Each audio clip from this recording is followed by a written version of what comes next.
This is just called an Eskimo tale, and it's about shapeshifters.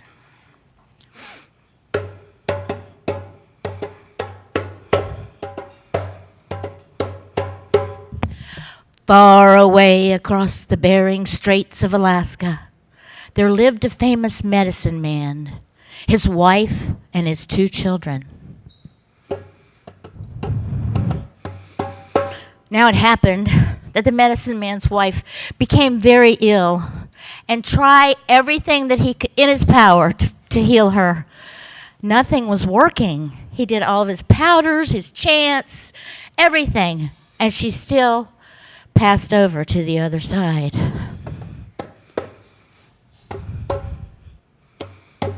Now, because he had tried so hard to save her, he too caught what she had, and he knew his time was not long. And so he called his children to him, and he said, "Very soon I will join your mother and pass over. But do not worry, for we will watch over you even after we are gone." And then he closed his eyes, and he passed away. Now the children sat by his bed all night. Of course, there were tears. They covered up his body, and they got food from the cabinets, and they slept on the floor beside of him.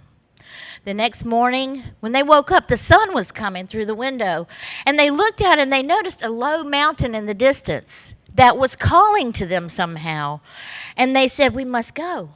And so they bid their father goodbye, and they began to walk across the tundra. They got to the end of the low mountain at the foot of it at the end of the day, and they fell asleep in the grass. The next morning, they woke up, and they climbed up the mountain. And when they got to the top of the mountain, the sky was huge. They could see for miles and miles, and the birds were singing, and they were running around playing in the grasses, and then all of a sudden they heard a noise. "Wah, wah, wah." And the little boy said, "What was that?" "I don't know, let's look." And so they went running all over the top of the mountain in the grasses. And pretty soon the little girl found it, and she picked it up, and she said, "It's a baby." And they threw the baby up in the air and caught it. And the baby laughed. And so they played with the baby all day long. They had a new life to play with. They braided flowers in its hair, and they found berries to feed it. And they had such a good time. But at the end of the day, the clouds began to gather. And what they thought, they heard thunder. It was not thunder. They ran to the edge of the mountain, and they looked down, and they saw a giant, a humongous giant, coming straight up the mountain, exactly where they were. And the little boy said, "Don't tell him about the baby." Okay, so they put him behind their back under their jackets. And sure enough, the giant came.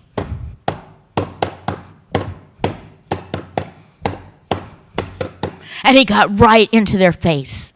And he said, "Have you seen my baby?"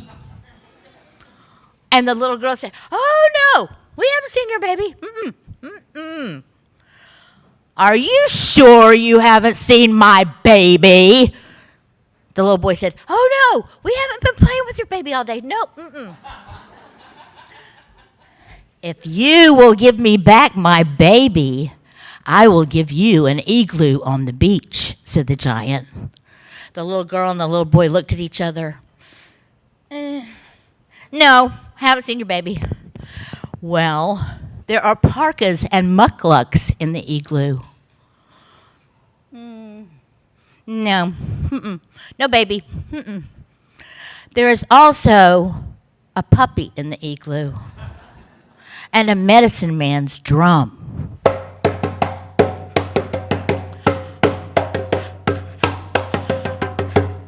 "Is this your baby?" they said. They closed their eyes because they were afraid, but the baby was happy to see the giant. And the giant threw the baby up in the air and caught him, and he laughed. But then the giant told them one more thing. Never hit the puppy in the igloo. Now shut your eyes and guess what I am. And the boy and the girl held hands and they closed their eyes.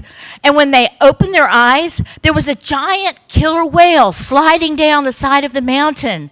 And on its back was the baby. The boy and the girl just looked at each other like, what was that? And then they said, do you think it was true? So they ran around the edges of the mountain and they located an igloo on the beach, surrounded by caribou. And so they ran down the side of the mountain and they rolled down the side of the mountain. Oh, they were excited. I can't wait to see the puppy, she said. I can't wait to play the medicine man's drum. You know, I always wanted to be a medicine man like Dad. Well, they got in, and sure enough, there was parkas and mucklucks on the walls and lanterns and fish oil. And the boy ran right into the back and found the medicine man's drum, and the puppy ran up to greet them, and they were so happy. And there was caribou outside. And for quite a good time, they got along really well in that igloo. The girl took after her mother, and she made the food, and she tended the garden, and she took care of the puppy and tried to keep the house clean as you can keep an igloo. But anyway, so, and the boy, he tended to the caribou, he did ice fishing, and he played the drum a lot. And he studied medicine. Anyway, one day, something changed. I think the boy was turned into a teenager. He stayed in his room all day playing his drum with the door locked. And the little girl had to do his job, his chores, the caribou, ice fishing, cleaning the house, cooking the meals, mending the clothes, and she got very angry. Because a woman that has to do all the work gets very angry. Well, she forgot what the giant told her. And she swept up a bunch of dirt in the middle of the igloo floor. And the puppy ran through the dirt and spread the dirt all over the walls of the igloo. She lost it. She forgot what the giant said. She raised her hand and she hit the puppy in the igloo. The puppy screamed loud and ran out the door. At the same time, her brother was playing his drum furiously in the back room. And then he stopped, and it was completely quiet. And the little girl slid down the side of the igloo and began to cry. This was the first time she had been alone. And there was silence. And then, after about 20 or 30 minutes, there was a knock on the door. The girl got up and opened the door.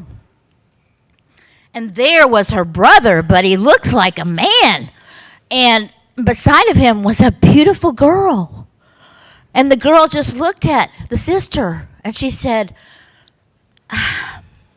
you don't know who I am, but I was the puppy in the igloo.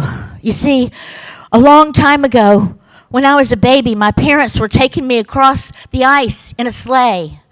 And I fell out of the sleigh, and they didn't realize it, and I was lost.